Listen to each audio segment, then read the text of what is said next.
এই যে বড় বউ, ওকে নিয়ে পীড়িত করলেই চলবে? এদিকে টেবিলের উপর যে এটো বাসনগুলো পড়ে রয়েছে সেগুলো মাজা ঘষা করবে কে? হ্যাঁ, কটা ঝি চাকর আছে? যাচ্ছি মা। চলো না দিদি, আমি তোমার সঙ্গে হাতে হাতে কাজ করি। ও বাবা, কি পীড়িত রে!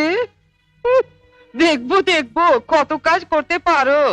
দেখি তোমার বাবা মা কি গয়না পরিয়ে শ্বশুর বাড়ি পাঠিয়েছে। হ্যাঁ? গলার ওই দুটো সোনার না ইমিটেশন? আমার মা বাবা নেই, ছেলেবেলাতেই মারা গেছেন। আমি মামার কাছেই মানুষ।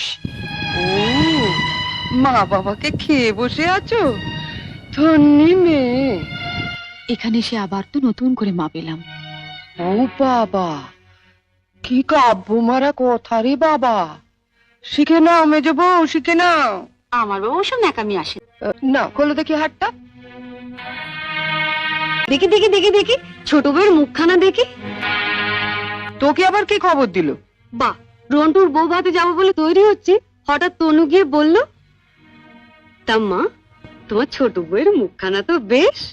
এই দেখ তো, ওর গলার হারটা সোনার না ইমিটেশন? আমার তো মনে হয় ইমিটেশন। মা দেখেছেন আমার বিয়ের হাটা এখনো কেমন চকচক করছে? এটা তো মনে হচ্ছে না, কেমন যেন মেয়ের মেরে। এটা আমার মায়ের গয়না, মা মারা যাবার সময় মামার হাতে দিয়ে গিয়েছিলেন।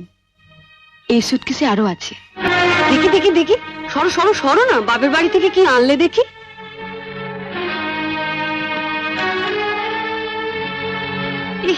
এ কি শাড়ি গো! ই মেয়ে, এ নিশ্চয়ই কোনো ভিখারি বাড়ির মেয়েকে বিয়ে করেছে তনু। আমাদের বাড়ি ঝিয়েরাও এর কাপড় পরে না। ছি, ছি। দেখ দেখ, ই বাবা, লাল লাল হয়ে যাচ্ছে দেখি। পাউডার। মা, মা আমি ঠিক বলছি মা, এ নিশ্চয়ই কোনো বস্তি বাড়ি মেয়ে, নইলে বিয়েতে কেউ এরকম শাড়ি দেয়? দেখ দেখ, কোনো বস্তি বাড়ি মেয়ে। বাহ, এই শাড়িটা কিন্তু বেশ, তাই না মেজে বৌদি? মোটামুটি। হ্যাঁ মা, তোমার দেখো না আমাকে একটু মানিয়েছে। খুব সুন্দর মানিয়েছে, ভালো, খুব সুন্দর।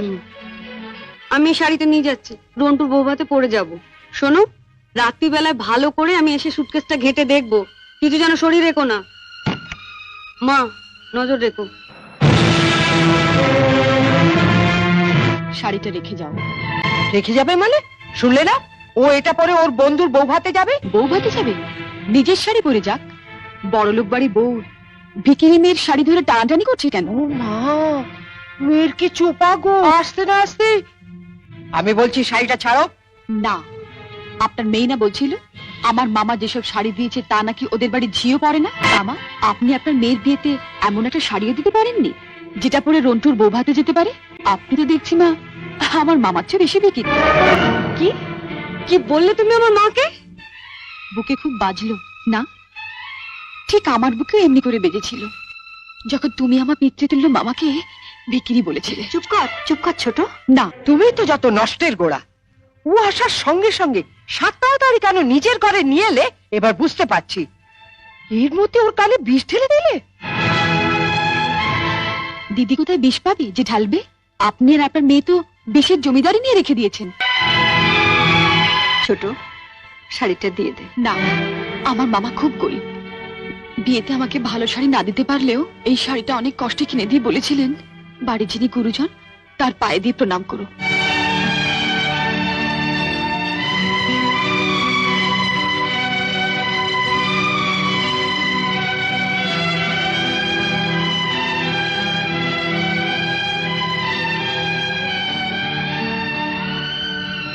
এ কি করলি হতভাগী? মা থাকতে আমাকে, ছোটবেলায় মাকে হারিয়েছি, কত আশা নিয়ে বাড়িতে এসেছিলাম, নতুন করে আবার মাকে পাবো।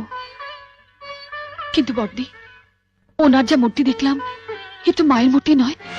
শাড়ি দিয়ে প্রণাম করলে আমার মরা মায়ের হাতটা কষ্ট পাবে। শুনলে মেজে বৌদি, শুনলে? যত বড় মুখ না তত বড় কথা। ঠিক আছে, রন্টুর বউ ভাত থেকে আসে, তারপর তোমার হচ্ছে। দাঁড়াও, যাবার আগে ছুঁড়ে ছুঁড়ে যে শাড়িগুলো ফেললে সেগুলো সুটকেসে তুলে দিয়ে যাও।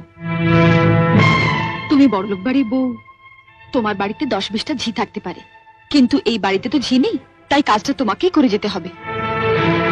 কি হলো, তোলো। ছেড়ে দে ছোট। তুমি চুপ কর বড়দি। রন্টুর বউ ভাতে যেতে গেলে কিন্তু এই কাজটা করে দিয়ে যেতে হবে ঠাকুরজি। আমার বাড়িতে? মা, কি ডাকাত মেয়ে রে বাবা। যাই, ওনাকে বলি গিয়ে যাই। তুমি কোথায় যাচ্ছ? শাড়িগুলো তোলো। মেজ বৌদি, ও বড় বৌদি, ছাড়, ছেড়ে দে ছোট, ছেড়ে দে, নইলে কিন্তু রন্টুর বউ ভাতে যেতে দেবো না। তোলো।